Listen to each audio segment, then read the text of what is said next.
Hello guys, welcome to Fun Edu Media. Hi മക്കൾസ്, June 19 വായനാ ദിനമാണല്ലേ. വായനാ ദിനവുമായിട്ട് ബന്ധപ്പെട്ട ഏറ്റവും പ്രധാനപ്പെട്ട ക്വസ്റ്റ്യൻസുകളാണ് ഇന്നത്തെ വീഡിയോയിൽ നമ്മൾ ഉൾപ്പെടുത്തിയിട്ടുള്ളത്. ഏറ്റവും പ്രധാനപ്പെട്ടത് എന്ന് പറയുന്നതോടൊപ്പം തന്നെ ആവർത്തിച്ച് ചോദിക്കാറുള്ള ചോദ്യോത്തരങ്ങളാണ്. റിപ്പീറ്റ് ചെയ്ത് പലപ്പോഴും ചോദിച്ച് കണ്ടുവരുന്ന ചോദ്യങ്ങളാണ് ഈ ഒരു വീഡിയോയിലുള്ളത്. അതുകൊണ്ട് തന്നെ നിങ്ങൾ കൃത്യമായിട്ട് ഫുള്ളായിട്ട് കാണാൻ വേണ്ടിയിട്ട് ശ്രമിക്കുക. അതേപോലെ തന്നെ റയറായിട്ട് വരുന്ന ക്വസ്റ്റ്യൻസ് ഉണ്ടല്ലോ, ഏറ്റവും പുതിയ ക്വസ്റ്റ്യൻസ്, അത് നമ്മൾ പുതിയൊരു വീഡിയോ അപ്ലോഡ് ചെയ്തിട്ടുണ്ട്. അപ്പോൾ ആ വീഡിയോയുടെ ലിങ്ക് ഞാൻ ഡിസ്ക്രിപ്ഷൻ ബോക്സിലും കമൻറ്റ് ബോക്സിലും കൊടുത്തിട്ടുണ്ട്. ഈ വീഡിയോ കഴിഞ്ഞതിന് ശേഷം ഇതിലെ ക്വസ്റ്റ്യൻസൊക്കെ പഠിച്ചതിന് ശേഷം നിങ്ങൾ എന്ത് ചെയ്യുക, ആ വീഡിയോയും കൂടെ പോയിട്ട് കാണുക കേട്ടോ. ഈ ക്വസ്റ്റ്യൻസ്, ഈ ഒരു വീഡിയോയിലുള്ള ക്വസ്റ്റ്യൻസ് ഏറ്റവും പ്രധാനപ്പെട്ടതാണ്. ഈ ക്വസ്റ്റ്യൻസ് പഠിച്ചതിന് ശേഷം മാത്രമേ നിങ്ങൾ പുതിയ ക്വസ്റ്റ്യൻസ് പഠിക്കാൻ പോകേണ്ട ആവശ്യമുള്ളൂ. കാരണം ഇത് റിപ്പീറ്റ് ചെയ്ത് ചോദിക്കുന്ന ക്വസ്റ്റ്യൻസ് ആണ് കേട്ടോ. ഇനി നിങ്ങൾ ക്വിസിൽ ഫസ്റ്റ് വാങ്ങാൻ ആഗ്രഹിക്കുന്ന മക്കളാണെങ്കിൽ, ഏറ്റവും നല്ല റിസൾട്ട് വാങ്ങാൻ ആഗ്രഹിക്കുന്ന മക്കളാണെങ്കിൽ എന്ത് ചെയ്യുക, ഈ വീഡിയോ കഴിഞ്ഞതിന് ശേഷം ലിങ്ക് ഞാൻ ഡിസ്ക്രിപ്ഷൻ ബോക്സിലും കമൻറ്റ് ബോക്സിലും കൊടുത്തിട്ടുണ്ട്. ആ ഒരു വീഡിയോയും കൂടെ കാണാം. ഓക്കെ, അപ്പോൾ നമുക്ക് നേരെ വീഡിയോയിലോട്ട് കിടക്കാം. വായനാ ദിനമായി ആചരിക്കുന്ന ദിവസം ഏത്? ഉത്തരം ജൂൺ 19. ആരുടെ ചരമദിനമാണ് നാം വായനാ ദിനമായി ആചരിക്കുന്നത്? ചരമദിനം എന്ന് പറഞ്ഞു കഴിഞ്ഞാൽ മരിച്ച ദിവസമാണ് കേട്ടോ. ഉത്തരം PN പണിക്കർ. PN പണിക്കരുടെ ചരമദിനമാണ് നമ്മൾ വായനാ ദിനമായിട്ട് ആചരിക്കുന്നത്. PN പണിക്കരുടെ മുഴുവൻ പേര് എന്ത്? ഉത്തരം പുതുവായിൽ നാരായണ പണിക്കർ. എന്താണ്? പുതുവായിൽ നാരായണ പണിക്കർ.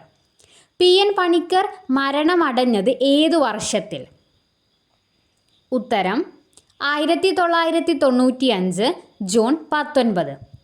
കേരള സർക്കാർ ജൂൺ 19 വായനാ ദിനമായി ആചരിക്കാൻ തുടങ്ങിയത് ഏതു വർഷം മുതലാണ്? ഉത്തരം 1996 മുതൽ. നമ്മൾ നേരത്തെ പറഞ്ഞു 1995 PN പണിക്കർ മരണപ്പെട്ട വർഷം.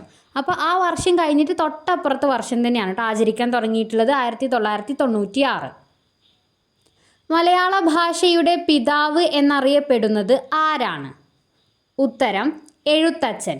എഴുത്തച്ഛനാണ് മലയാള ഭാഷയുടെ പിതാവ് എന്നറിയപ്പെടുന്നത് കേട്ടോ. ലോക പുസ്തക ദിനം എന്നാണ്? ഉത്തരം ഏപ്രിൽ 23. കാക്കേ കാക്കേ കൂടെവിടെ എന്ന കവിത എഴുതിയത് ആരാണ്? ഉത്തരം ഉള്ളൂർ.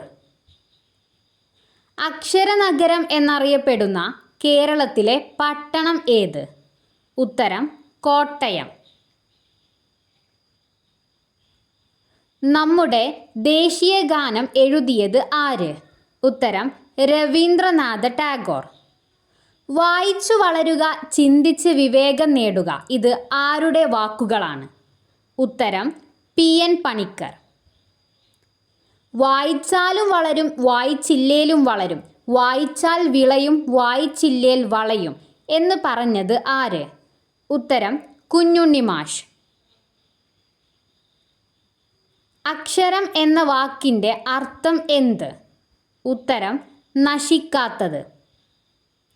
മലയാളികൾ കർഷക ദിനമായി ആചരിക്കുന്നത് എന്ന്? ഉത്തരം ചിങ്ങം 1. കിളിപ്പാട്ട് പ്രസ്ഥാനത്തിൻ്റെ ഉപജ്ഞാതാവ് ആര്? ഉത്തരം എഴുത്തച്ഛൻ. മലയാളത്തിലെ ആദ്യ നോവൽ ഏത്? ഉത്തരം കുന്തലത. കുന്തലതയാണ് മലയാളത്തിലെ ആദ്യ നോവൽ. അഗ്നിസാക്ഷി എന്ന പ്രസിദ്ധ നോവൽ രചിച്ചത് ആര്? ഉത്തരം ലളിതാംബിക അന്തർജനം. കേരള കലാമണ്ഡലം സ്ഥാപിച്ചത് ആര്? ഉത്തരം വള്ളത്തോൾ നാരായണമേനോൻ. എൻ്റെ നാടുകടത്തൽ എന്ന കൃതി ആരുടേതാണ്? ഉത്തരം സ്വദേശാഭിമാനി രാമകൃഷ്ണ പിള്ള. ജ്ഞാനപീഠ പുരസ്കാരം ആദ്യമായി ലഭിച്ചത് ആർക്ക്? ഉത്തരം G. ശങ്കരക്കുറുപ്പ്. G. ശങ്കരക്കുറുപ്പിനാണ് ജ്ഞാനപീഠ പുരസ്കാരം ആദ്യമായിട്ട് ലഭിച്ചത് കേട്ടോ. കേരള കലാമണ്ഡലത്തിൻ്റെ ആസ്ഥാനം എവിടെ? ഉത്തരം തൃശ്ശൂർ ജില്ലയിലെ ചെറുതുരുത്തി. ഏറ്റവും വലിയ നോവൽ ഏത്? ഉത്തരം അവകാശികൾ. അവകാശികളാണ് ഏറ്റവും വലിയ നോവൽ. കേരളത്തിൽ ഗ്രന്ഥശാല പ്രസ്ഥാനത്തിന് തുടക്കം കുറിച്ചത് ആര്? ഉത്തരം PN പണിക്കർ. PN പണിക്കർ ജനിച്ചത് എവിടെ? ഉത്തരം ആലപ്പുഴ ജില്ലയിലെ നീലംപേരൂർ.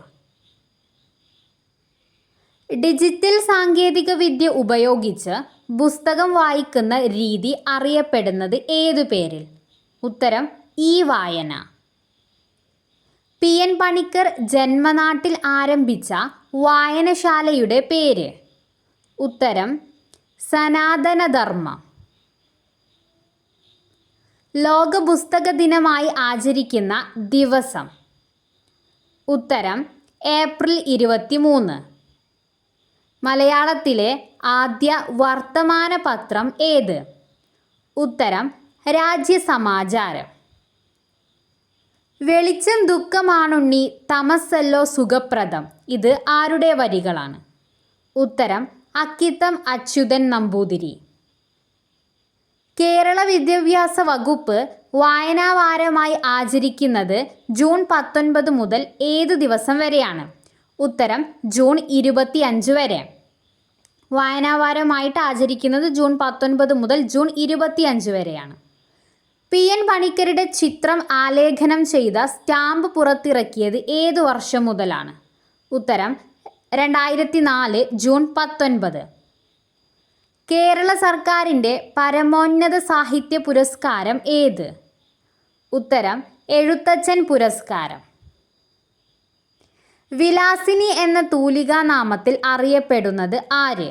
ഉത്തരം MK മേനോൻ. പ്രഥമ എഴുത്തച്ഛൻ പുരസ്കാരം ആദ്യമായി ലഭിച്ചത് ആർക്കാണ്? ഉത്തരം ശൂരനാട് കുഞ്ഞൻപിള്ള. മലയാളത്തിലെ ആദ്യത്തെ യാത്രാവിവരണ ഗ്രന്ഥം ഏത്? ഉത്തരം വർത്തമാന പുസ്തകം. മലയാളത്തിലെ ആദ്യത്തെ ചെറുകഥ ഏത്? ഉത്തരം വാസനാവികൃതി. അപ്പോൾ മക്കൾസ്, ഇന്ന് നമ്മൾ പരിചയപ്പെട്ട ഇത്രയും ക്വസ്റ്റ്യൻസ് ആണ് ഏറ്റവും പ്രധാനപ്പെട്ടതും അതോടൊപ്പം തന്നെ ക്വിസ് മത്സരങ്ങൾക്ക് ആവർത്തിച്ച് ചോദിക്കാറുള്ള ക്വസ്റ്റ്യൻസും ഇതാണ്. ഇത് നിങ്ങൾ നിർബന്ധമായിട്ടും പഠിക്കുക. ഇതിന് ശേഷം നിങ്ങൾ എന്ത് ചെയ്യുക? റയറായിട്ട് ചോദിക്കുന്ന ക്വസ്റ്റ്യൻസ് ഉണ്ടല്ലോ, ഏറ്റവും പുതിയ ക്വസ്റ്റ്യൻസ്, അത് നിങ്ങൾ പഠിക്കുക. അതിൻ്റെ വീഡിയോ നമ്മൾ ചെയ്ത് യൂട്യൂബിൽ അപ്ലോഡ് ആക്കിയിട്ടുണ്ട്. അതിൻ്റെ ലിങ്ക് താഴെ കമൻറ്റ് ബോക്സിലും ഡിസ്ക്രിപ്ഷൻ ബോക്സിലും നൽകിയിട്ടുണ്ട്. അതിൽ ക്ലിക്ക് ചെയ്തിട്ട് ആ വീഡിയോയും കാണുക. അതിൽ പറയുന്ന ക്വസ്റ്റ്യൻസും നിങ്ങൾ പഠിക്കുക. നിങ്ങൾക്ക് ഉറപ്പായിട്ടും ക്വിസ് മത്സരത്തിന് നല്ലൊരു മാർക്ക് സ്കോർ ചെയ്യാൻ വേണ്ടിയിട്ട് സാധിക്കും. ഇതുപോലെ ക്വിസ് റിലേറ്റഡ് വീഡിയോസ്, അതുപോലെ തന്നെ നിങ്ങൾക്ക് പ്രധാനപ്പെട്ട ദിവസങ്ങളിൽ പറയാൻ വേണ്ടിയിട്ടുള്ള പ്രസംഗങ്ങൾ, കവിതകൾ, പോസ്റ്റർ റിലേറ്റഡ് വീഡിയോകൾ, പോസ്റ്ററിൽ എഴുതാൻ ഏറ്റവും പുതിയ വാചകങ്ങളൊക്കെ ലഭിക്കാൻ വേണ്ടിയിട്ട് നമ്മുടെ ഫൺ എജു മീഡിയ എന്ന ചാനൽ നിങ്ങൾ സബ്സ്ക്രൈബ് ചെയ്യുക, ലൈക്ക് ചെയ്യുക, ഷെയർ ചെയ്യുക, നിങ്ങളുടെ കൂട്ടുകാരിലോട്ടൊക്കെ ഷെയർ ചെയ്യുക. നമുക്ക് ഒരുമിച്ച് ഒരു ഫാമിലി ആയിട്ട് നമുക്ക് മുന്നോട്ട് പോകാം. നിങ്ങളുടെ അഭിപ്രായങ്ങളൊക്കെ നിങ്ങൾ കമൻറ്റ് ചെയ്യുക. ഓക്കെ, അപ്പോൾ എന്തായാലും ഓൾ ദ ബെസ്റ്റ്. നന്നായിട്ട് ക്വിസ് മത്സരങ്ങളൊക്കെ പങ്കെടുക്കുക. All the best.